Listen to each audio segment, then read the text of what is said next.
Aleluia. Tem dia que é mais difícil, né, irmãos? Hoje não está um dia fácil na minha cabeça, não sei porquê, mas estou sentindo uma oposição no espírito. É estranho. Então, vai orando aí para Deus ajudar a gente e ajudar você a entender a palavra, amém?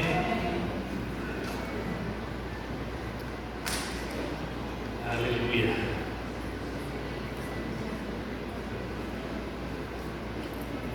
Vamos ler o Evangelho de João,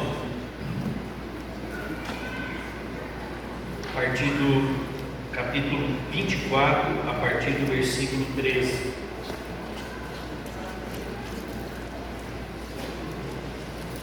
As crianças podem ir para a sala, né? Falei, João, desculpa. Lucas 24.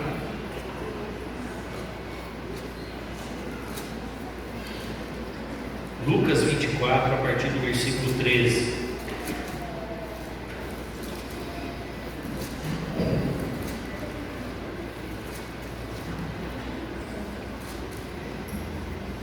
Naquele mesmo dia, dois dos seguidores de Jesus caminhavam para o povoado de Emaús, a 11 quilômetros de Jerusalém. No caminho falavam a respeito de tudo que havia acontecido. Enquanto conversavam e discutiam, o próprio Jesus se aproximou e começou a andar com eles. Os olhos deles, porém, estavam como que impedidos de reconhecê-lo. Jesus lhe perguntou: sobre o que vocês tanto debatem enquanto caminham? Eles pararam com o rosto entristecido. Então um deles, chamado Cleopas, respondeu: você deve ser a única pessoa em Jerusalém que não sabe das coisas que aconteceram lá nos últimos dias. Que coisas? Perguntou Jesus. As coisas que aconteceram com Jesus de Nazaré, responderam eles. Ele era um profeta de palavras e ações poderosas aos olhos de Deus e de todo o povo. Mas os principais sacerdotes e outros líderes religiosos o entregaram para que fosse condenado à morte e o crucificaram. Tínhamos esperança de que ele fosse aquele que resgataria Israel. Isso tudo aconteceu há 3 dias. Algumas mulheres do nosso grupo foram até seu túmulo hoje bem cedo e voltaram contando uma história surpreendente. Disseram que o corpo havia sumido e que viram anjos que lhes disseram que Jesus está vivo. Alguns homens do nosso grupo correram até lá para ver e de fato tudo estava como as mulheres disseram, mas não os ouviram. Então Jesus lhes disse: como vocês são tolos, como custam a entender o que os profetas registraram nas Escrituras? Não percebem que era necessário que o Cristo sofresse essas coisas antes de entrar em sua glória? Então Jesus nos conduziu por todos os escritos de Moisés e dos profetas, explicando o que as Escrituras diziam a respeito dele. Aproximando-se de Emaús, o destino deles, Jesus fez como quem seguiria a viagem, mas eles insistiram: fique conosco esta noite, pois já é tarde. E Jesus foi para casa com eles. Quando estava à mesa, ele tomou o pão e o abençoou. Depois partiu e lhes deu. Então os olhos deles foram abertos e o reconheceram. Nesse momento ele desapareceu. Disseram um ao outro: não ardia o nosso coração quando ele falava conosco no caminho e nos explicava as Escrituras? E na mesma hora levantaram-se e voltaram para Jerusalém. Ali encontraram os 11 discípulos e os outros que estavam reunidos com eles. E lhes disseram: é verdade que o Senhor ressuscitou. Ele apareceu a Pedro. Então os dois contaram como Jesus tinha aparecido enquanto andavam pelo caminho e como o haviam reconhecido quando ele partiu o pão. Enquanto contavam isso, o próprio Jesus apareceu entre eles e lhes disse: paz esteja com vocês. Eles se assustaram e ficaram amedrontados, pensando que viam um fantasma. Por que estão perturbados? Perguntou ele. Porque o seu coração está cheio de dúvida. Vejam as minhas mãos e os meus pés, sou eu mesmo. Toquem e vejam que não sou um fantasma. Pois fantasmas não têm carne, nem osso, nem ossos, e como veem, eu tenho.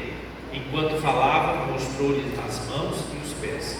Eles continuaram sem acreditar, cheios de alegria e espanto.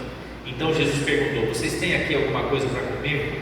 Eles lhe deram um pedaço de peixe assado e ele comeu diante de todos. Em seguida disse: enquanto ainda estava com vocês, eu lhes falei que devia se cumprir tudo que a lei de Moisés, os profetas e os salmos diziam ao meu respeito. Então ele lhes abriu a mente para que entendessem as Escrituras e disse: sim, está escrito que o Cristo haveria de sofrer, morrer e ressuscitar no terceiro dia, e que a mensagem de arrependimento para o perdão dos pecados seria proclamada com a autoridade do seu nome a todas as nações, começando por Jerusalém.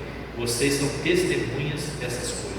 Agora envio a vocês a promessa do meu Pai, mas fiquem na cidade até que sejam revestidos do poder do céu. Esse é um texto. Agora eu queria ler mais um texto. Está em Lucas também, a partir do capítulo 2, a partir do versículo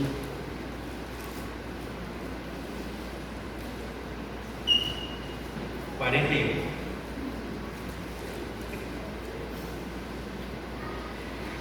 Todos os anos os pais de Jesus iam a Jerusalém para a festa da Páscoa. Quando Jesus completou 12 anos, foram à festa como de costume. Terminada a celebração, partiram de volta para Nazaré. Mas Jesus ficou para trás em Jerusalém, sem que seus pais notassem sua falta. Pensaram que ele estivesse entre os demais viajantes, mas depois de caminhar um dia inteiro, começaram a procurá-lo entre os parentes e amigos. Como não o encontravam, voltaram a Jerusalém para procurá-lo.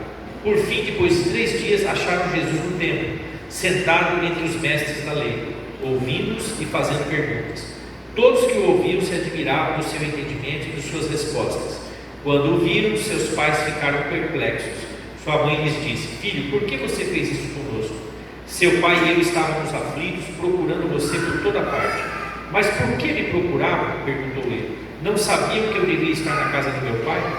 Não entenderam, porém, o que ele queria dizer. Então voltou com os pais para Nazaré e lhes era obediente.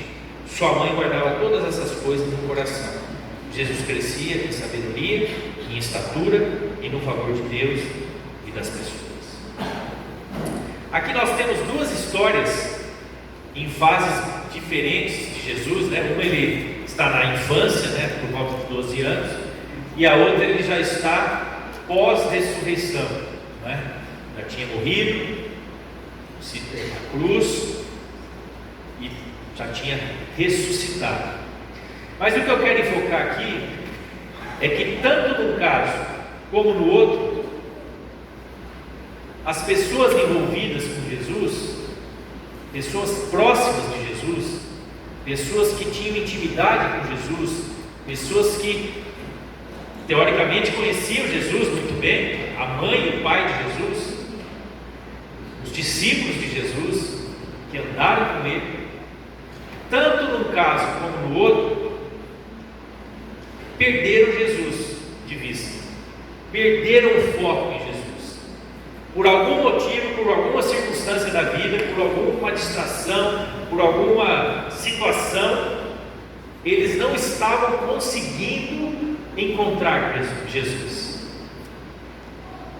Eles não estavam. Num caso, o pai e a mãe de Jesus tinham ido celebrar, né, uma celebração em Jerusalém. Não lembro qual é a festa. Qual era a festa? A Páscoa, né? É a Páscoa. Estavam indo celebrar a Páscoa, né?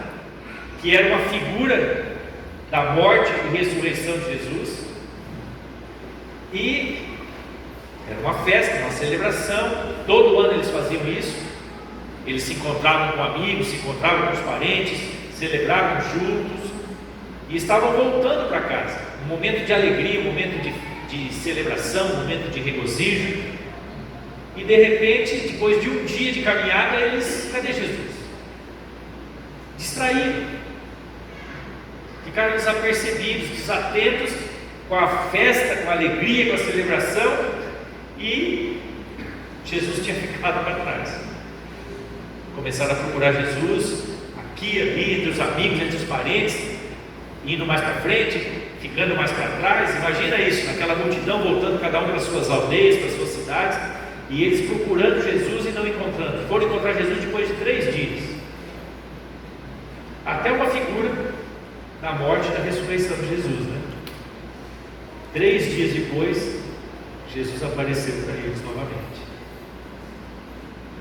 não é por acaso esse tipo de coisa, né? Eles foram celebrar a Páscoa e eles tiveram uma Páscoa particular. Eles tiveram uma Páscoa particular. Jesus sumiu e de repente, depois de 3 dias, apareceu. É como se ele tivesse morrido e ressurgido. Então eles foram celebrar a festa da Páscoa e, sem perceber, tiveram uma encenação da Páscoa que o próprio Jesus preparou para eles. Da outra situação, a Páscoa de fato tinha acontecido. A Páscoa tinha acontecido. Jesus tinha sido morto, desceu até os lugares mais escuros, de maior trevas, e agora ele tinha ressuscitado. Venceu a morte, venceu Satanás, tirou as pessoas daquele lugar chamado de Seio de Abraão, esvaziou aquele lugar. Diz que ele, subindo aos céus, levou com ele uma multidão de cativos da morte, e deixou naquele lugar apenas os que estavam no lugar de tormentos. Então, de fato, meus irmãos, não foi uma figura retórica. De fato, aconteceu algo extremamente poderoso quando Jesus morreu na cruz e desceu até o lugar dos mortos, o Hades, que a Bíblia traduz por inferno. Mas a melhor tradução é lugar dos mortos. Naquele lugar dos mortos, como eu já disse algumas vezes, havia 2 lugares: Seio de Abraão e lugar de tormentos. Jesus conta isso na parábola de Lázaro e o mendigo. Ele explica direitinho como é que funcionava antes da ressurreição. Antes da ressurreição, as pessoas morriam e iam ou para o seio de Abraão, os que morriam crendo nas promessas de Deus, ou iam para o lugar de tormentos, os que não criam nas promessas de Deus, rejeitavam a Deus.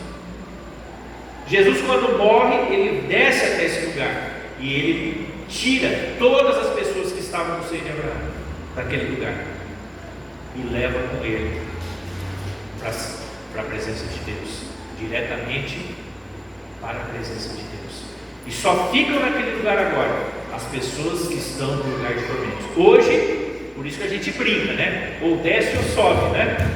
Ou sobe ou desce. Quer dizer, se alguém morre longe de Deus, rejeitando a Deus, fazendo tudo aquilo que, né, é contra a palavra de Deus, ele vai para o lugar de tormentos e vai ser julgado conforme as suas obras. Se a pessoa morre crendo em Cristo, crendo nas promessas de Deus, ele vai diretamente para a presença de Deus. Paulo fala que agora a morte para ele era ganho, porque era morrer e estar com Cristo. Então é assim que agora ficou, depois da ressurreição. Então, naquele dia, não foi apenas uma figura que a gente, né, para a gente se emocionar na época da Páscoa, olhar para a cruz e chorar e ver o sofrimento físico. Meu irmão, o sofrimento físico de Jesus foi o de menos. Eu vejo muitas pessoas se emocionando quando veem o sangue, a cruz, a coroa de espinhos, as chicotadas, a afronta, tudo aquilo que ele sofreu, e aquilo foi insuportável, foi muito ruim. Mas a maior dor, o maior peso foi o peso espiritual. Foi ter que descer nesse lugar de escuridão, enfrentar Satanás cara a cara, e todos, imagina, todo o exército satânico naquele lugar, esperando Jesus chegar, achando que ele ia ficar preso ali, porque Satanás não tinha entendido, ele achou que tinha ganho. E quando Jesus chega naquele lugar, eles percebem que perderam e tem que entregar as chaves do lugar chamado Seio de Abraão, tem que entregar a chave da morte e desse lugar para Jesus. Esse foi o grande acontecimento. Isso foi que mudou a nossa história para sempre. Senão nós estaríamos condenados a ir para aquele lugar. Agora não, agora nós partimos direto, sobe, né? Direto para Deus. Jesus fala sobre isso, fala da escolta de anjos que cada um que morre nele recebe. Anjos vêm para nos escoltar, para nos levar até a presença de Deus. Então, mudou totalmente a realidade espiritual. Foi algo sem precedentes, algo poderosíssimo. Imagine o poder envolvido para trazer Jesus da morte, fazer com que aquele corpo voltasse a viver, mas não como um corpo normal mais, um corpo eterno, extraordinário, poderoso, imortal, que não adoece, que não envelhece, que não morre mais, que era tão poderoso que os discípulos não conseguiam reconhecer Jesus. Jesus teve que falar para eles: não é um fantasma, tem carne e osso aqui, mas é uma carne que não envelhece mais, é uma carne que não morre mais, é um osso que não quebra mais. Olha aqui, sou eu, toca nos furos, toca aqui do lado, veja minhas mãos e meus pés. Mas para vocês terem certeza, me dá alguma coisa para comer, para vocês verem que isso não vai vazar. Jesus não precisava comer mais nada sólido, né? Não precisava comer mais nada. Mas eu creio que na eternidade nós vamos comer muita coisa boa. Amém, irmãos? Não vamos precisar, mas vamos comer. Aleluia, né? Glória a Deus. Fica feliz aí. Aqueles que gostam de comer, digam amém. Amém? Vai ter muita coisa boa para a gente desfrutar. E não vai engordar. Imagina, não vai engordar, não vai ter problema de colesterol. Aleluia, né? Que bênção. Árvores, né? Dos dois lados, nós não podemos alimentar dos frutos das árvores. Agora, imagina isso. Tanto num caso como no outro, eles perderam Jesus de vista. Os pais de Jesus perderam Jesus de vista. Os dois discípulos de Emaús estavam perdidos, perdidíssimos. Eles estavam indo embora de Jerusalém. Estavam indo para Emaús. Jesus tinha falado para eles ficarem em Jerusalém. Eles estavam indo embora. Acabou o projeto. Acabou o propósito. Acabou o plano. Acabou a nossa esperança. Nós achávamos que era Jesus. O que eles falaram para Jesus? Nós achávamos que Ele era o que ia libertar. E eles em nenhum momento falam que Jesus era o Messias. Olha o que eles falam para Jesus.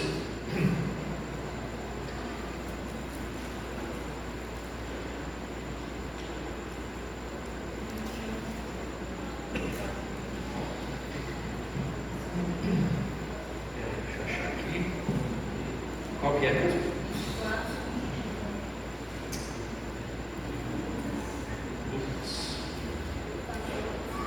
Tem João. Não sei porque eu tenho João na cabeça hoje.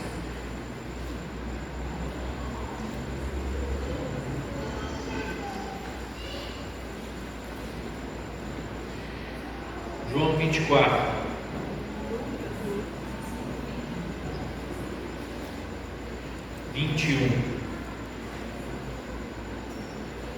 Ele era um profeta de palavras e ações poderosas aos olhos de Deus e de todo o povo. Tínhamos esperança de que ele fosse aquele que resgataria Israel. Olha só, eles de repente já não falam que Jesus é o Messias, eles falam, ele era um profeta de palavras e ações poderosas, porque Jesus tinha morrido. Se tinha morrido, não tinha acontecido o que eles esperavam, ele não deveria ser o Messias. E depois ele fala, nós acreditávamos que ele fosse aquele que resgataria Israel. Eles tinham perdido Jesus de vista também, e estavam indo embora para suas casas, dispersando. Acabou o sonho, acabou a esperança, o projeto que nós tínhamos, né, não existe mais. E Jesus estava na frente deles, meus irmãos, cara a cara. Eles estavam falando isso para o próprio. Maria e José ainda não estavam né? Tinham perdido Jesus mesmo, né?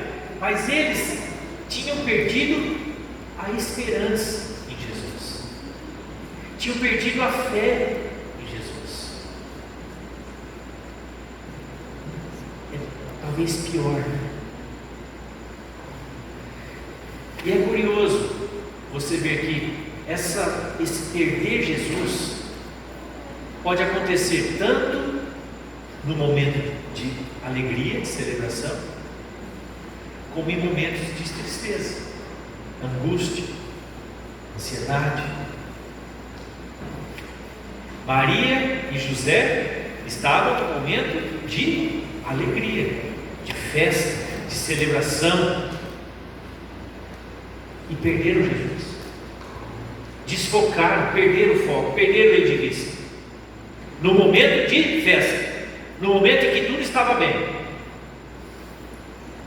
Então veja bem, quando tudo está bem na sua vida, fique atento, continue zelando pela sua fé, continue orando, continue vigiando, porque não é porque está tudo indo bem que você não pode se iludir e se enganar perdendo Jesus de vista. Aliás, muitos dizem que quando tudo vai bem é quando nós devemos mais vigiar. Quando tudo está muito tranquilo, fique mais atento. Lembra Davi? Davi estava num tempo de sossego, de ociosidade, estava tudo tranquilo, ele estava ali no alpendre do palácio, curtindo, sem fazer nada, e foi aí que ele cometeu o seu pior pecado. Quando tudo estava bem, quando tudo estava calmo, quando tudo estava tranquilo. Não se iluda com a paz desse mundo, meus irmãos. A paz desse mundo não é a paz de Jesus. A paz que Jesus nos dá é outra coisa. É uma paz indescritível, é uma paz sobrenatural. É uma paz que te dá paz mesmo em tempo de guerra. Você pode estar no meio de uma batalha, mas você está em paz, porque você sabe que você é protegido por Deus. Deus tem a vitória, Ele cuida de você, Ele supre das necessidades. Mesmo em tempos de guerra, é possível você ter uma paz interior. Então, tempo de festa, tempo de celebração, tempo de alegria, eles perderam Jesus de vista. E na outra história, um tempo de tristeza, de angústia, de desilusão, de perplexidade, de ficar atordoado. Jesus tinha sido crucificado, eles presenciaram toda aquela cena de longe, porque tiveram medo e fugiram, mas eles estavam ali em Jerusalém. Tanto que eles falam: só você não sabe? Todo mundo sabe o que aconteceu com Jesus, só você não sabe? E Jesus tinha um senso de humor até nessas horas. Eu acho incrível, porque ele fala: quais coisas? Isso tem um senso de humor ali impressionante, né? Pergunto: quais coisas, né, são essas? Olha, mas será que só você não sabe? Todo mundo sabe onde você estava. Onde você estava escondido, que você não sabe o que aconteceu. Eles sabiam, eles estavam vendo. Os discípulos fugiram, mas ficaram próximos. E eles acompanharam todo o sofrimento, impotentes, frustrados. Sabe, irmãos, uma das coisas que mais nos deixa angustiados é você ver o sofrimento do outro e ficar impotente, sem ter como fazer, sem ter o que fazer. Por isso que eu fiz questão que a gente, de alguma maneira, abençoasse a saída do pastor Fred para a Ucrânia, porque uma das coisas que eu falei para ele: é terrível você ficar vendo pela televisão e não poder fazer nada de prático, de específico, de objetivo, e através de canais confiáveis, sabendo que aquela ajuda efetivamente vai chegar em quem precisa.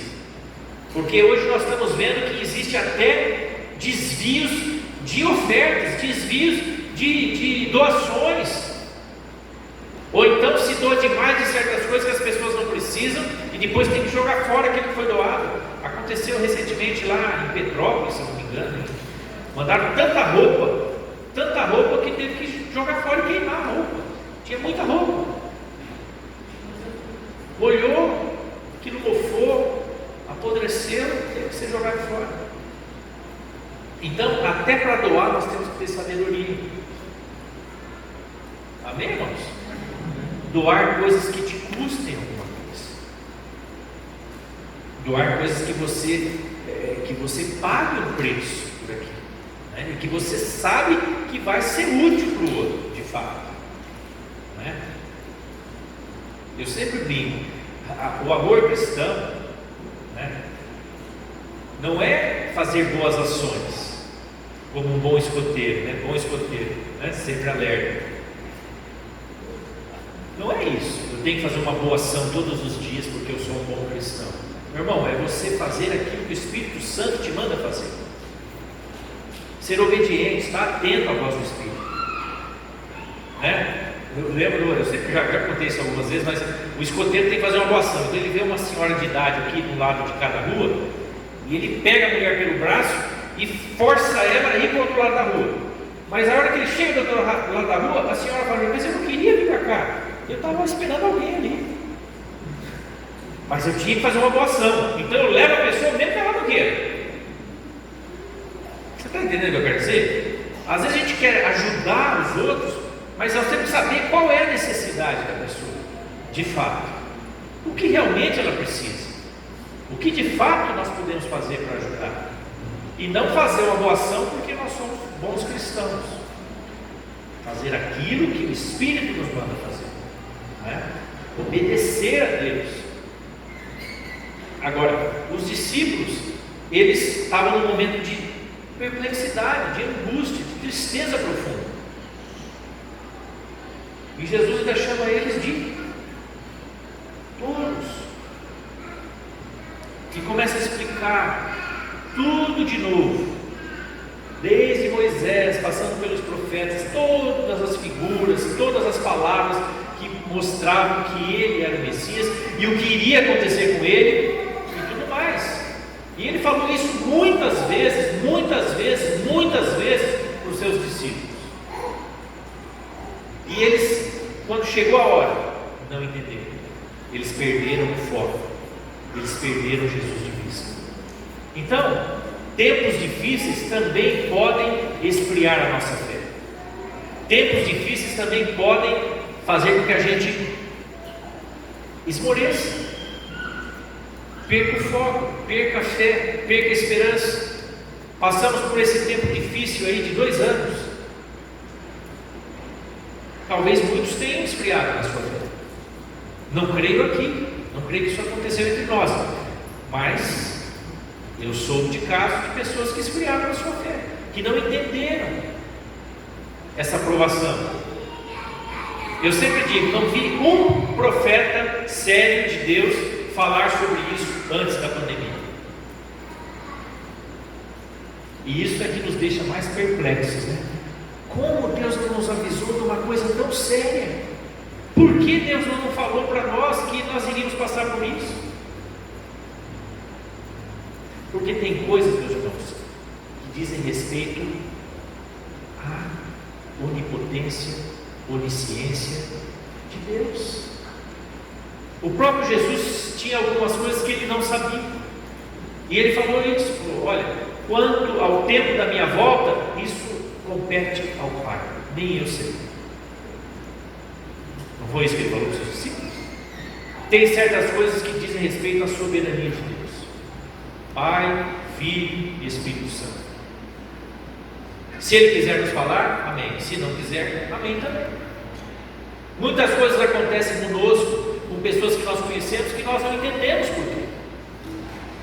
Às vezes ficamos imaginando, mas será que foi por isso? Será que foi por aquilo? E quando é alguma coisa ruim, nós tendemos a pensar: devia ter alguma coisa ruim escondida naquele lugar, hein? Algum pecado ali. A gente começa a pensar que aconteceu alguma coisa ruim como punição. Mas vocês lembram quando perguntaram de uma torre que tinha desabado e tinha matado uma série de trabalhadores? Perguntaram para Jesus: por que eles morreram? Porque eles eram pecadores? Jesus falou: olha, vocês não são melhores que eles, não. Não foi por causa do pecado que eles morreram. Porque aconteceu um acidente e eles morreram. Foi isso que Jesus falou. Não acho que vocês são melhores do que eles. Amém? Deus é soberano. Ele sabe do nosso tempo. Ele sabe dos nossos dias. Ele sabe do que nós temos que passar, do que nós precisamos fazer. Ele é soberano. E tem coisas que Ele guarda para a sua soberania. Os discípulos estavam perplexos porque eles não entenderam como é que o Messias teve que sofrer tanto. Morreu numa cruz, uma morte maldita. A cruz, meus irmãos, é um símbolo de maldição. Para nós se tornou bênção, mas todo aquele que morria na cruz era maldito, era anátema, maldito. Era uma morte da pior espécie, destinada aos piores da sociedade, segundo os critérios de Roma. Então Jesus, em nenhum momento, de nenhuma forma, ele merecia passar por isso. Jamais, lógico. Mas a cruz, hoje nós olhamos para ela e falamos: bendita cruz, porque foi por causa da morte de Jesus na cruz que nós fomos salvos. Mas ela não era motivo de orgulho, muito pelo contrário. Eles sabiam o que significava morrer na cruz. Tanto que a cruz não foi o primeiro símbolo que os cristãos adotaram. Eles adotaram o peixe como símbolo. A cruz foi adotada bem depois.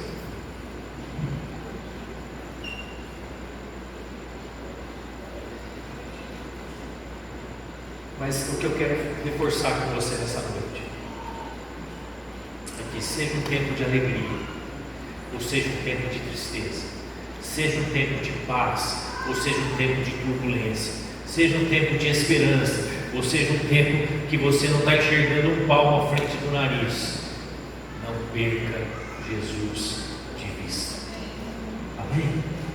Jesus estava ali na frente deles e eles não estavam reconhecendo Jesus. Jesus estava andando com eles e eles não estavam identificando que era Jesus.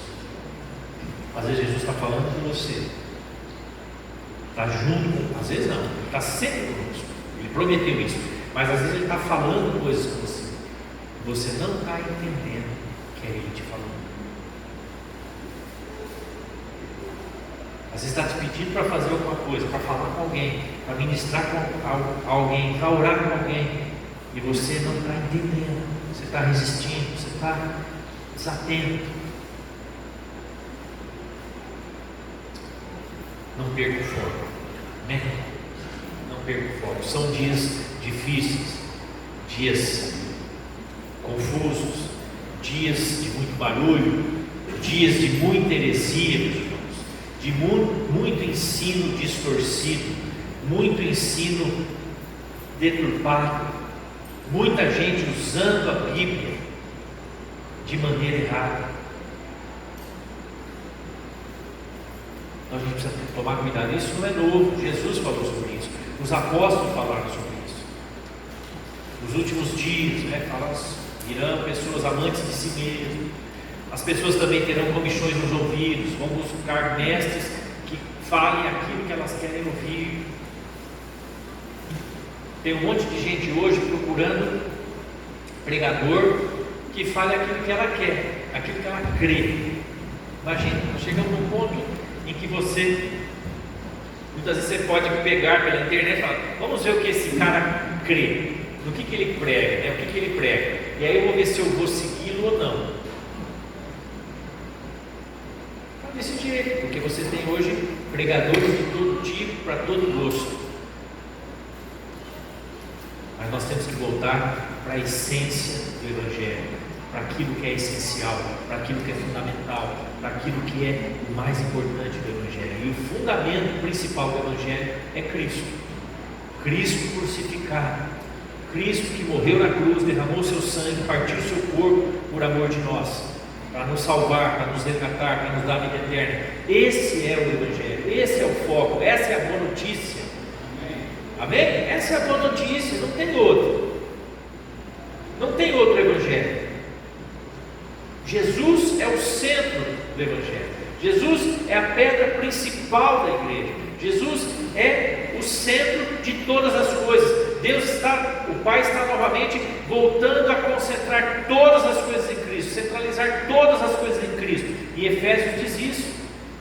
Jesus é o centro do universo, é o centro da criação, é o centro de todas as coisas, é o nome que foi dado para nós invocarmos, é o nome que foi dado para nós adorarmos, é o nome escolhido, é a pessoa escolhida para nos governar por toda a eternidade, é a pessoa escolhida para nos ensinar a adorar a Deus como deve ser adorado, é a pessoa que foi escolhida para nos fazer entrar na eternidade e aprendermos a viver na eternidade. Você imagina se nós vamos entrar na eternidade de qualquer maneira? Às vezes a gente acha que tudo é assim, instantâneo, né? A gente tem uma ideia, às vezes, muito ficção científica da eternidade. A gente acha que a gente vai chegar lá e plim. Claro que nós vamos conhecer como somos conhecidos, mas nós estamos aprendendo aqui e vamos continuar aprendendo, a conhecer as coisas de Deus.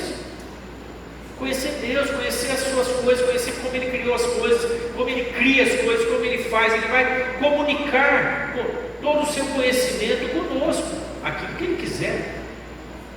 Outras coisas talvez não comunique, mas a palavra diz que nós vamos conhecer como somos conhecidos. Algumas coisas vão ser instantâneas, outras não. Alguns dizem que nós vamos ter o milênio na terra, 1000 anos governados por Jesus, para sermos preparados para a eternidade. Tamanho é o distanciamento que nós ficamos de Deus, e agora nós estamos fazendo todo esse caminho de volta. Amém, irmãos? Jesus é a pessoa que foi indicada por Deus para nos governar. Aquela cruz que foi colocada, aquela placa que foi colocada sobre a cruz: Jesus Nazareno, Rei dos Judeus. Foi colocada em 3 línguas, né? Em grego, latim e hebraico. O mundo filosófico, cultural, todo conhecimento humano representado pelos gregos, todo conhecimento, a ciência humana representada pela língua grega, todo o poder político, militar, representado pelo latim dos romanos, e todo o mundo religioso representado pelo hebraico, estavam ali naquela placa. Jesus é Senhor de todo conhecimento, toda ciência humana. Tudo que o homem arranha, que o homem descobre, ele está descobrindo na mente de Deus, coisas que Deus pensou e criou. Todo conhecimento humano vem do próprio Deus. O homem não descobre nada que já não esteja em Deus. Todo poder político, militar, Jesus está sobre todo esse poder e vai governar sobre todo o poder político e militar dessa terra. Ele vai governar. Ele vem com exércitos celestiais e a sua igreja vai governar junto com ele. E toda a vida religiosa, celebração a Deus, está centrada e fundamentada em Jesus. Não existe adoração fora de Jesus. Não há ninguém para ser adorado a não ser o nosso Deus. E entenda bem, não é que Deus é egocêntrico e precisa da nossa adoração. É que quando nós não adoramos a Ele, nós erramos o foco. E os benefícios da adoração a Deus não vêm sobre nós. Você está entendendo? Quando você adora a Deus, você é beneficiado. Quando você se derrama diante de Deus, se consagra a Deus, você recebe os benefícios dessa adoração. E quando você erra o foco e adora outras pessoas, outros nomes, outras coisas que não foram dadas para nós adorarmos, você não recebe esses benefícios. Deus não tem problema com isso. Deus não fica frustrado com isso em si. Você está entendendo? Deus não vai ficar menor do que Ele é porque você não adora Ele. Quem não vai receber os benefícios é você ou eu, se não o adoramos. Erramos o alvo. Estamos adorando aquilo que não vai servir para nada. É perda de tempo. Quando a gente fala isso, não é falta de respeito com outras religiões, outras fés, nada disso, meus irmãos. Não se trata disso, não se trata de guerra religiosa, de briga religiosa, isso tudo é bobagem. Se trata de falar para as pessoas o que é prático, efetivo, dá resultado e o que não dá. Se você adora o Deus verdadeiro, invisível, mas que resolve, que criou todas as coisas, você vai ser beneficiado. Se você não adora, não vai acontecer nada. É simples assim. É uma questão de ser inteligente. Por isso que Jesus falou: vocês são tolos. Como vocês custam entender o que as Escrituras dizem? Amém, irmãos?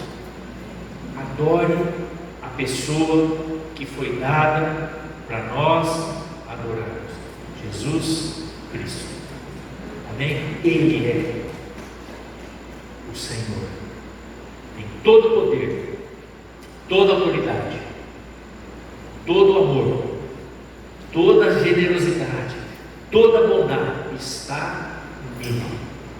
Tenha comunhão com Ele, invoque o nome dEle, não perca tempo, ensine as pessoas sobre isso. Ensine, fala, não perca teu tempo. Não é questão de religião, eu não estou querendo falar que meu Deus é melhor que você, que o seu, não. Só estou dizendo que Ele é o cara que foi dado, é o nome que foi dado. Faça uma experiência na sua casa, vai na sua casa, fecha a porta do seu quarto e fala: Jesus, eu lembro quando ele estava se convertendo, né, alguns amigos fizeram essa experiência e receberam a resposta de Deus, pedindo: Jesus, fala comigo, eu quero ter uma prova de que o Senhor existe, que o Senhor é o Deus verdadeiro. Eu também fiz isso com Jesus, e eu fui surpreendido por Ele. Ele me respondeu, Ele falou comigo. E alguns amigos meus também tiveram a mesma experiência, de se fechar e falar: se o Senhor é Deus mesmo, fala comigo, por favor. E Jesus falou, e Jesus respondeu. Amém?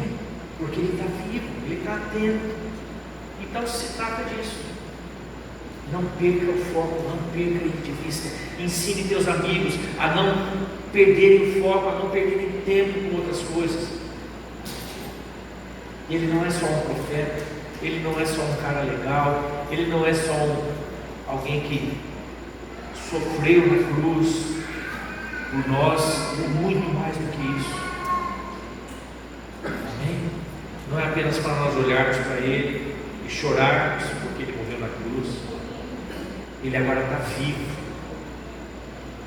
Todo o poder do universo repousa sobre Ele.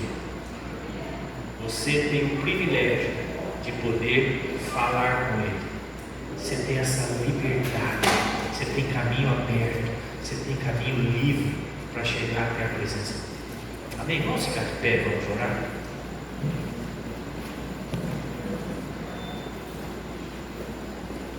Eu estou falando isso porque até nesse tempo de Páscoa tem muita confusão. Confusão, mistura, ovo, coelho, ovo de chocolate, vira uma bagunça. Aí as pessoas têm aquela coisa assim: não, Páscoa é renascimento, Páscoa é para você refletir, Páscoa não, Páscoa é Jesus na cruz, depois ressuscitando, vencendo a morte, levando o cativo ao cativeiro, nos dando vida eterna. É o poder de Deus sendo manifesto, é a presença de Deus sendo manifesta, sabe? Isso não tem nada de religioso, isso é fato, isso é até física, né? É química, física, todos os elementos ali em ação. Imagina o que aconteceu no corpo de Jesus quando Ele foi ressuscitado.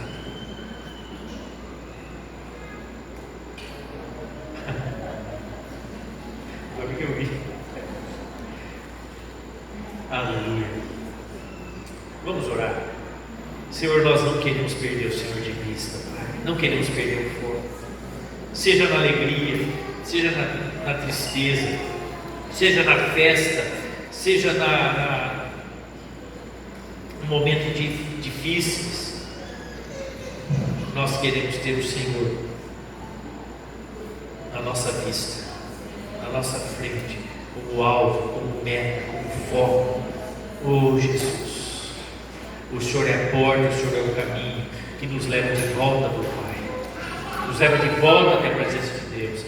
Senhor, que não sejam os tempos difíceis que nos façam esmorecer, que não sejam os tempos de provações que nos façam desanimar, Senhor, mas que cada um aqui possa manter firme os seus olhos em Ti, os seus olhos olhando para o alto, olhando para o Senhor, o autor e consumador da nossa fé. O Senhor é aquele que morreu na cruz, desceu até o lugar dos mortos, pegou as chaves da morte, as chaves do inferno ali, no lugar do seio de Abraão, e levou com o Senhor multidão de cativos. A morte não pôde te conter, Satanás não pôde te conter, nenhuma força das trevas pôde te conter. O poder que estava agindo ali é muito maior do que qualquer outra força nesse universo. É a força que criou todas as coisas, o mesmo poder que saiu da tua boca para criar todas as coisas. Esse mesmo poder te trouxe no lugar dos mortos de volta à vida e transformou o seu corpo de corpo mortal em corpo imortal.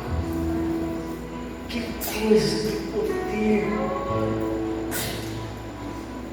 Oh, obrigado, Jesus.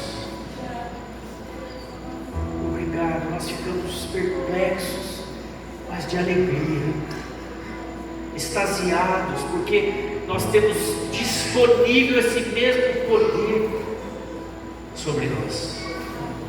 Teu Espírito age em nós, Teu Espírito opera em nós, Teu Espírito realiza através de nós, Teu Espírito produz vida através de nós, mesmo com os nossos corpos mortais ainda, mesmo com esse corpo que ainda decai, o Senhor é capaz de produzir vida para a eternidade, porque nós temos a semente da eternidade dentro de nós. O Teu Espírito, que é eterno, habita dentro de nós e se comunica com o nosso espírito, com a nossa alma.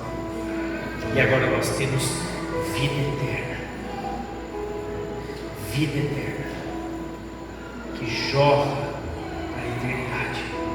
Essa vida jorra para a eternidade. Oh, obrigado, essa fonte que nunca cessa. Oh, obrigado pelo Espírito Santo que habita em nós. Obrigado, Espírito Santo, porque o Senhor é companhia segura, é companhia fiel, é companhia diária. O Senhor está conosco, ensinando-nos quem é Jesus, ensinando-nos a obedecer ao Pai e ao Filho. Obrigado, Espírito Santo. Nós somos gratos a Ti.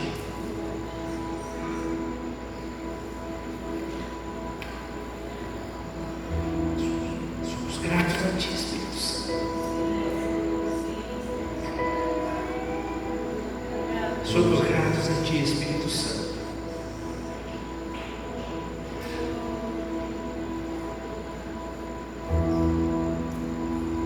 Eu sei que o Senhor não quer glória para si mesmo, mas é tão bom saber que nós temos o Senhor habitando conosco. Santo Espírito, que privilégio o Senhor habitar dentro de um lugar imperfeito, de um templo imperfeito, o Senhor habitar dentro de um corpo imperfeito, de uma mente imperfeita, de um lugar onde ainda é travada uma batalha entre o bem e o mal, todos os dias, dentro de nós, se trava uma batalha entre o bem e o mal, todos os dias. Como Paulo fala, o bem que eu quero fazer, esse eu não faço, o mal que eu não quero, eu acabo fazendo. Oh, e o Senhor está dentro de nós, nos ajudando a administrar esse conflito, a administrar essa luta interior. Obrigado pela tua paciência, Espírito Santo. Obrigado pela tua misericórdia. Obrigado porque o Senhor nos revela Jesus a cada dia. O Senhor revela quem é Jesus para nós a cada dia. O Senhor aponta para Jesus a cada dia.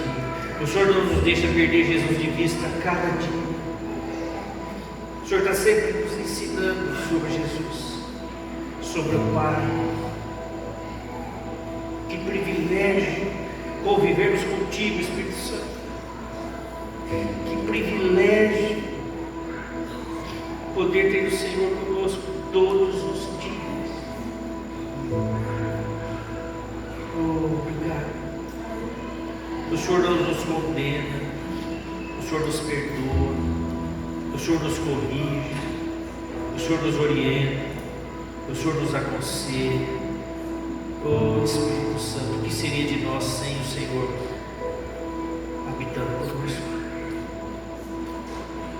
Obrigado, Jesus, por enviar o Espírito Santo.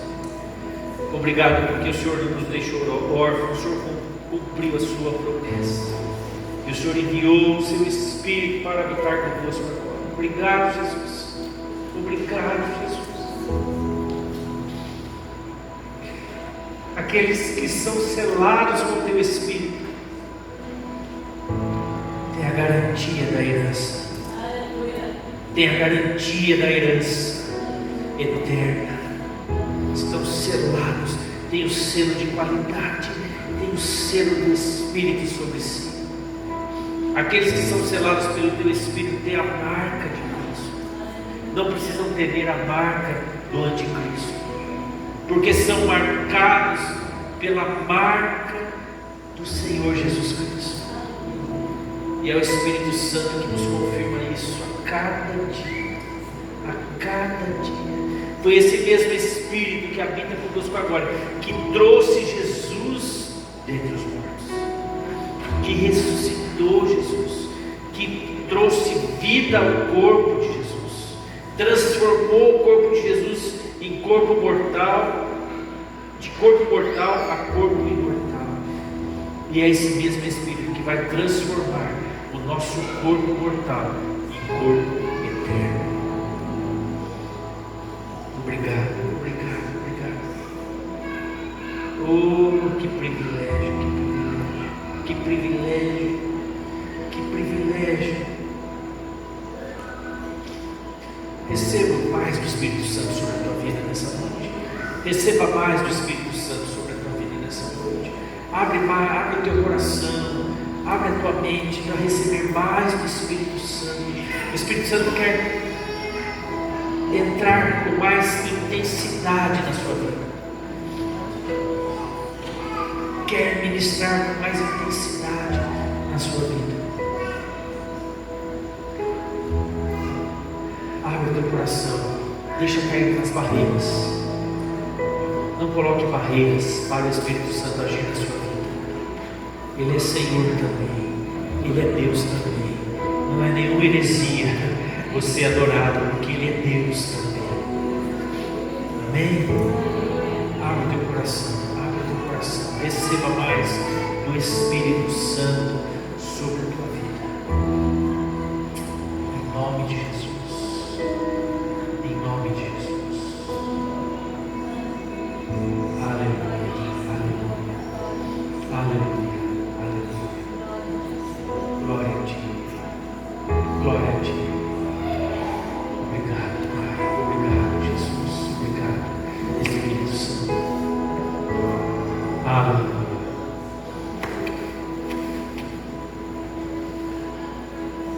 Glória a Ti.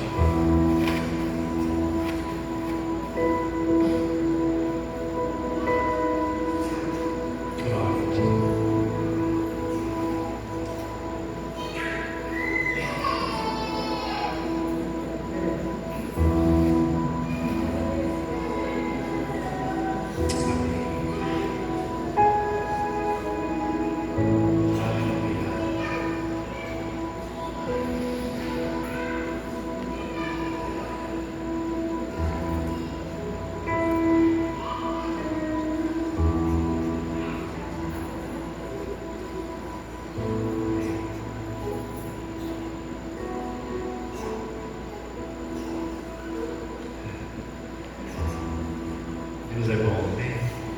Ele pode fazer aquilo que 1000 pregações não faria, né? O Espírito dele pode fazer aquilo que a gente não pode. Amém? Receba mais, né? Vai para sua casa, não perca esse dia. Durante a semana, invoque o Espírito Santo sobre a sua vida. Busque mais, queira mais. Ele está disponível. Jesus falou que não nos deixaria sozinhos, enviaria o seu Espírito. Ele é para você, Ele é para mim, nosso companheiro diário. Amém. Deus te abençoe. Boa semana, cumprimente seu irmão, amém? Abraço, né? Está podendo nos abraçar.